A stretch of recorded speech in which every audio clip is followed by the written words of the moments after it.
오늘 우리가 함께 볼 하나님의 말씀은 사사기 19장 29절부터 30절 말씀입니다. 사사기 19장 29절부터 30절까지의 말씀.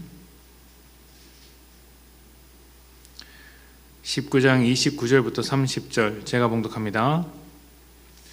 그 집에 이르러서는 칼을 가지고 자기 첩의 시체를 거두어 그 마디를 찍어 12덩이에 나누고 그것을 이스라엘 사방에 두루 보내매 그것을 보는 자가 다 이르되 이스라엘 자손이 애굽 땅에서 올라온 날부터 오늘까지 이런 일은 일어나지 아니하였고 보지도 못하였도다. 이 일을 생각하고 상의한 후에 말하자 하니라. 아멘. 몇 년 전 서울 강서구 PC방에서 일어난 살인 사건이 있습니다. 건실하게 아르바이트를 하던 젊은 청년이 사소한 일로 죽임을 당한 사건인데 참 안타까운 사건입니다. 전문가들은 이 사건을 보고 분노를 그치지 못하는 우리 사회를 진단하기도 했습니다. 예전부터 점점 분노 범죄가 많아지고 있었는데 그렇게 증가하는 범죄 중에 하나로서 PC방 사건이 있었다는 것이죠. 그래서 이 사건을 놓고 우리 사회의 단면을 보여주는 것이다 이렇게 평가하기도 했습니다. 어떤 사건이 일어나면 그 하나의 사건으로 끝나지 않고 사회 구조와 현 세태를 진단하게 됩니다. 사건을 통해 시대를 들여다보는 것이죠. 오늘 말씀에 나오는 레위인 첩이 당한 끔찍한 사건은 당시 이스라엘의 현실을 적나라하게 보여주는 것이었습니다. 레위인이 첩을 데리고 집으로 돌아가는 길에 베냐민 지파의 기브아 성에 들어가게 됩니다. 아무도 환대해주지 않았지만 그 중에 노인 한 명이 나와서 레위인을 재워주기로 합니다. 이렇게 보면 아무도 반겨주지 않는 다른 사람에 대해서 사랑도 없고 관심이 없어 보이는 기브아 성에서 참 의로운 사람 하나가 있구나라고 생각할 수 있지만 그렇지 않습니다.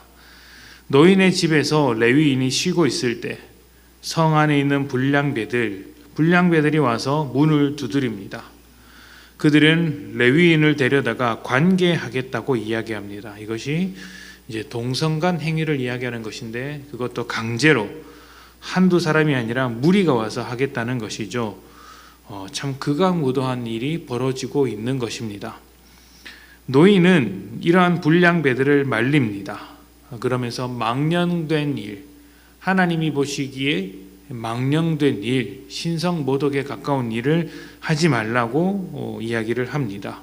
여기까지만 보면 그래 노인이 그래도 의로운 사람이구나 생각할 수 있는데 그 뒤에 일을 보면 그렇게 생각할 수가 없습니다. 이 노인은 레위인을 지키기 위하여 그의 딸과 레위인의 첩을 불량배들에게 내어주겠다고 말을 합니다. 이게 말이 될까요? 레위인에게 그러는 것은 망령된 일이고 딸과 첩을 내어주는 것은 망령된 일이 아니라고 생각하는 것일까요? 사실은 불량배와 똑같이 노인도 망령된 말과 행동을 하고 있는 것입니다. 어쩌면 그는 레위인을 통해 복을 받고자 했을지도 모릅니다. 하나님의 뜻을 쫓아 레위인을 보호한 것이 아니라 레위인을 집안에서 잘 데리고 있으면 잘 모시면 무엇인가 좋은 일이 생기겠지 하는 그런 종교적인 이기심, 종교적인 기대감 때문에 레위인을 보호했던 것이죠. 그리고 나머지 사람들은 불량배들에게 내어주려고 했던 것입니다. 그러던 중 레위인의 첩을 불량배에게 내어줍니다. 이때 누가 내어줬는지 정확하게 보이진 않으나 원문에 따르면 레위인이 그의 첩을 끌고 불량배에게 내어준 것으로 되어 있습니다. 그런 것으로 보입니다. 그러니 레위인도 정상이 아니죠. 그렇게 첩은 밤새도록 불량배들에게 유린당하고 새벽에 이르러서야 겨우 집 앞에 겨우겨우 나옵니다.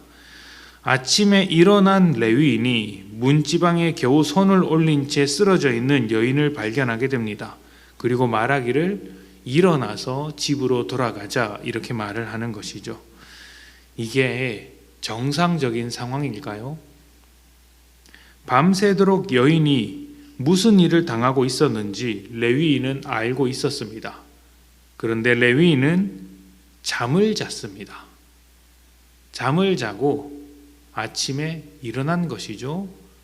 그 상황이 편하게 잠을 잘 수 있는 상황이라고 할 수 있을까요?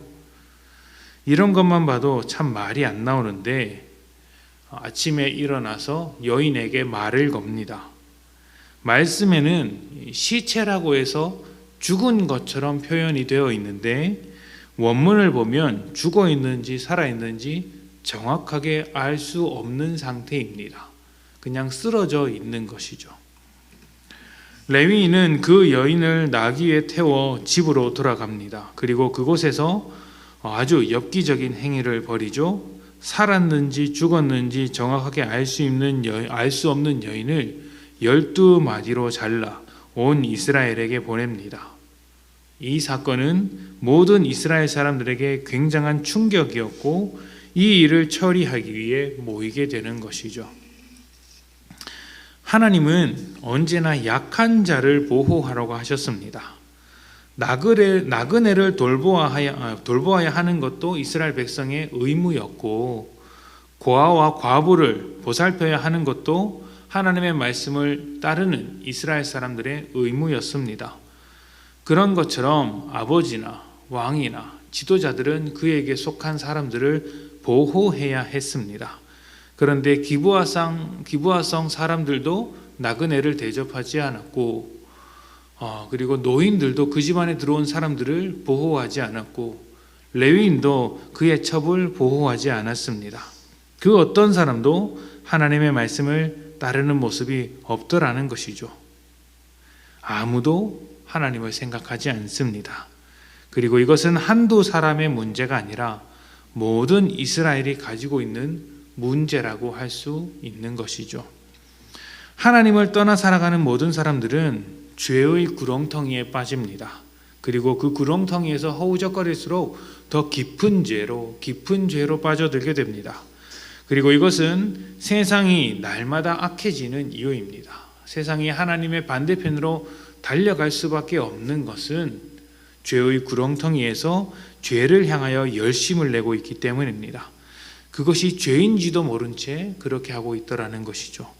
하나님을 떠나 자기 뜻대로 살아가는 삶은 개인이든 단체든 사회든 국가든 죄와 악으로 가득 찰 수밖에 없는 것이죠.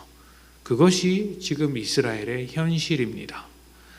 레위인의 이야기가 오늘 우리의 삶과 다르지 않아 보이는 것도 우리 사회가 하나님 없이 사는 것에 너무 익숙해졌기 때문입니다. 이 이야기에서 발견할 수 있는 사랑의 모습이 없는 그러한 사회, 주변 사람들을 너무 물건 취급하는 사회, 하나님을 마음 없이 사람을 대하는 그런 사회, 우리 모습과 다르지 않다는 것을 깨닫게 되는 것이죠. 어떻게 해야 할까요? 우리의 삶에 하나님을 회복해야 합니다. 하나님께서 싫어하는 것을 멀리하고 기뻐하시는 삶을 가까이 해야 합니다.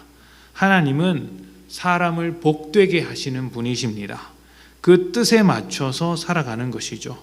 하나님을 멀리하는 인생이 받을 치명적인 결과를 기억하시고 하나님과 조금 더 가까이 하나님을 붙잡고 하나님 앞에 나아가는 복된 여러분들이 되시기를 축복합니다.